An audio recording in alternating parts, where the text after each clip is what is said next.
She was my Garden of Eden, and God knows how beautiful it was until that night. You know, no one is born evil.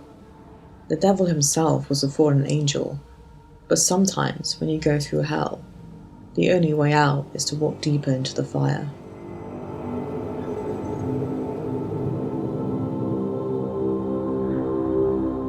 From Joe Hill's book of the same name, Horns explores the devilish undertones of what can happen when you have the devil on your side to exact your vengeance.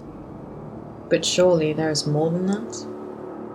Perrish slowly learns the truth of his girlfriend's killer, as well as the darkest recesses of his family and friends' desires. Being given the supernatural gifts of a demon, surely can do some good in this reality? Everything seems to be shrouded in mystery, with many people and things from the present and Ig's past having double meanings.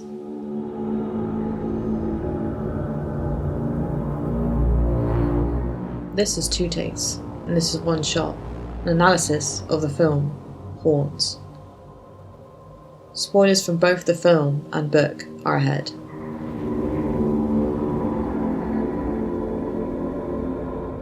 The devil has always been presented as somewhat goat-like in appearance.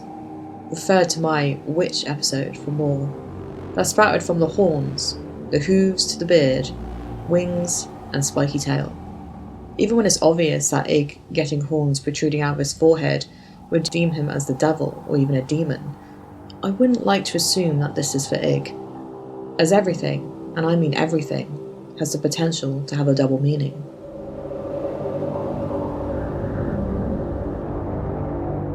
Throughout, we will be talking in the biblical sense, so many moments from the Bible and so on can be interpreted as something different, and this is especially important when it comes to its change in meaning throughout the decades. Let me give you some examples.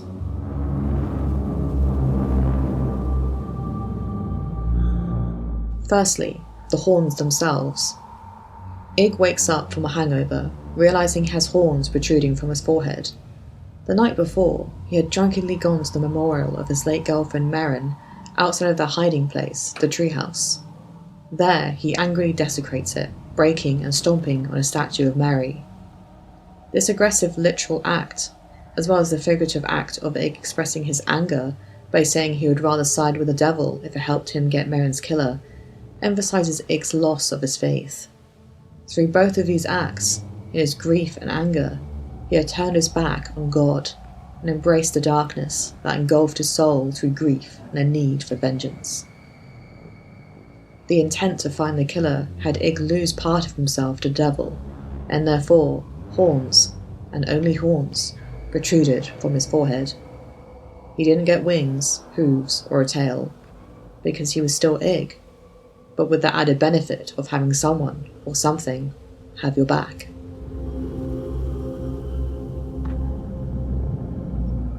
This can go further into almost contradictory territory when it comes to assuming that because Ig has horns, he is inherently evil. No one is born evil, as we have come to understand throughout the film. Think of Lee and his mixed ideals of reality. With the horns, Ig gains supernatural powers that seemingly eliminate a person's moral compass, and to give the power of suggestion. This places people to give in their deepest and darkest desires and haunting secrets, even to the point of Ig having to listen to his own parents exclaiming that they think he's the killer and they don't love him anymore. This power eventually has Ig using it to gather the intel about who killed Merrin in a short space of time. He gets to place justice onto wrongdoers by demonic powers. The intention is much like God would do in the Old Testament to his disciples, even going back to Adam and Eve, but with the opposite side helping Ig out on these matters. Rightful punishment. However, if you have the right reasons, does the punishment always fit the crime?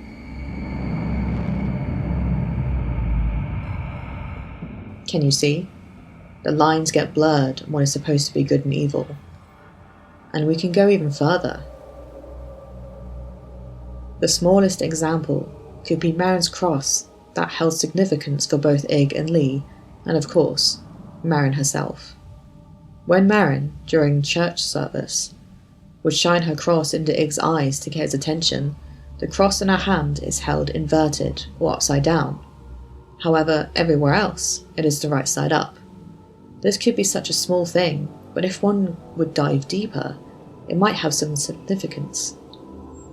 Like the horns, the cross has double meanings depending on how you look at it, and most importantly, in what era. The most obvious interpretation of the inverted cross can be its connection to the Church of Satan and Satanism. Its connection, especially in films and in music, can mean anti-Christian and Satan sentiments specifically, or it could broaden to rebellion against social and political power in general. However, knowing what we know within the film Horns, this doesn't suit well. The second meaning could hold more weight, as in inverted Latin cross, as it is the Christian cross of St. Peter. The symbol originates from the Catholic tradition that when sentenced to death, Peter requested that his cross be upside down as he felt unworthy of being crucified in the same manner as Jesus. The most important part of this association is martyrdom, in particular the suffering of persecution and death for advocating, renouncing, or refusal of both a religious belief or cause as demanded by an external party. This is what happened to Marin. She refused Lee and died for it, making her a sufferer and a martyr for refusing what she didn't want to do and didn't believe in. It was almost as if this was her fate from the beginning. Much like Ig's full name, Ignatius Perrish, which in Latin translates to fiery one and has the same root word as ignite. And then his last name putting the nail in his own coffin. He was always going to turn into the fiery one, and then perish for it.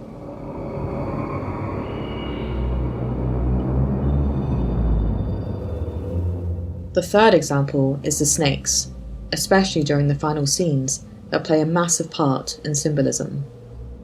Sure, people have placed jokes linking Daniel Radcliffe back to him being Harry Potter and talking to snakes and Parseltongue, but this goes further. Snakes are perceived as dualistic in their symbolism. They've been associated with some of the oldest rituals known to mankind, and represent dual expression of good and evil.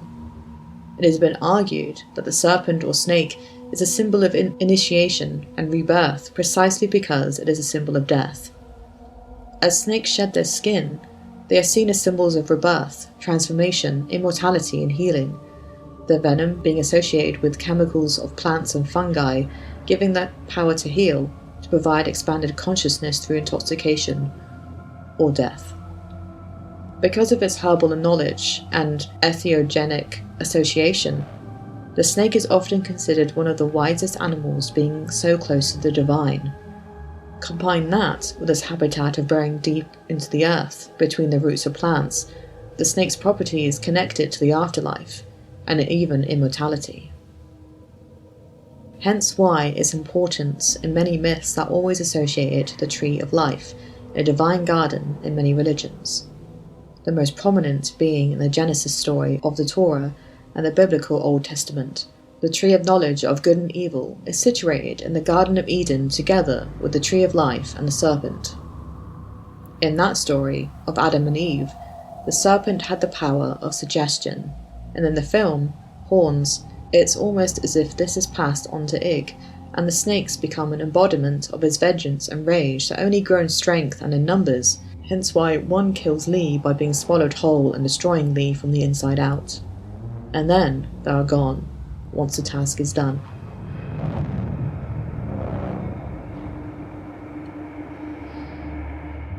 Going back to the Garden of Eden and Adam and Eve, the symbolism is aggressively suggested in the diner scene with Veronica. The diner, for one, is called Eve's diner, the first woman in the Bible, with the diner sign being a red apple, the forbidden fruit. The waitress Veronica decides to lie and tell the police that Ig killed his girlfriend, making Ig become rejected by his community and for his idea of his own Garden of Eden, being married and content with Marin, becoming a mere fantasy. Veronica's lie can be seen as the downfall of man due to Eve committing a sin and being excommunicated from the Garden of Eden for lying.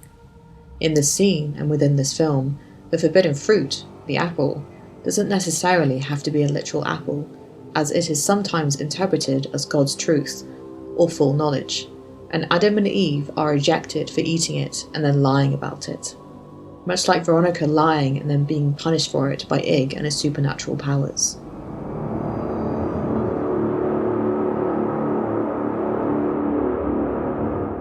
So, we have the snake, we have the actions of Eve, the apple. But what about the tree of knowledge? Now this is where it gets interesting.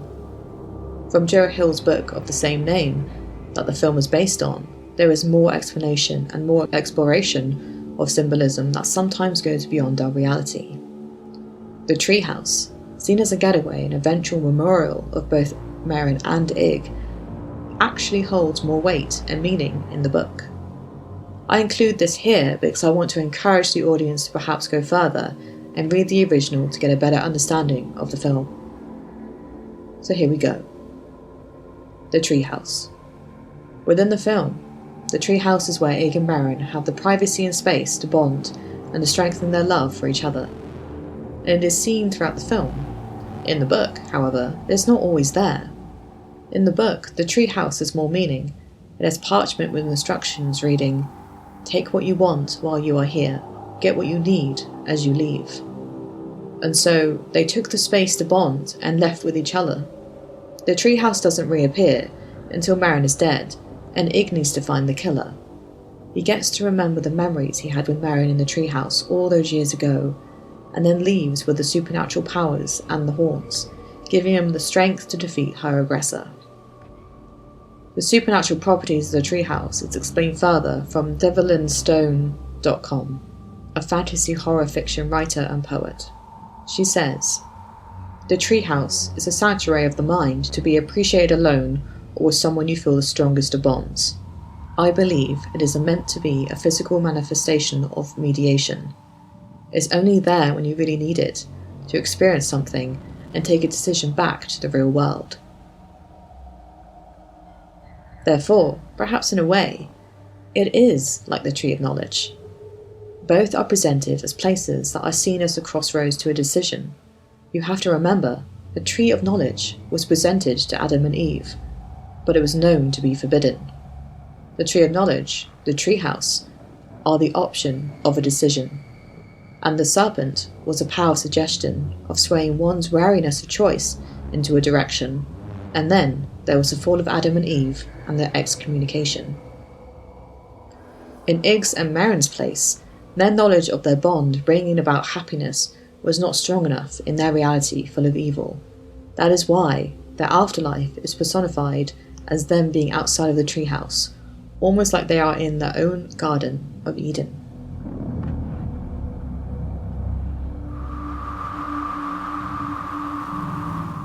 Even though the book goes further into presenting the treehouse as a passing point and holder of memories, within the film, with Ig's many flashbacks of Merrin, we can see a little of his haunted soul. The horns that possess such demonic power answered his call and helped him hinder those with vices against him and around him, and the cross was the link that brought Merrin and Ig together. God might have given him Merrin for a while, but the devil gave him the power to find closure for a death and to move on.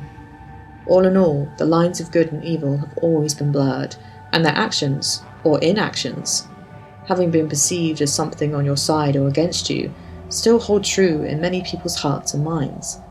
What I believe is that their both perceptions of what good and what is evil are on the same page, their difference being the giving of different options. And in this case, in this story, Ig chose one option above the other and did something with it.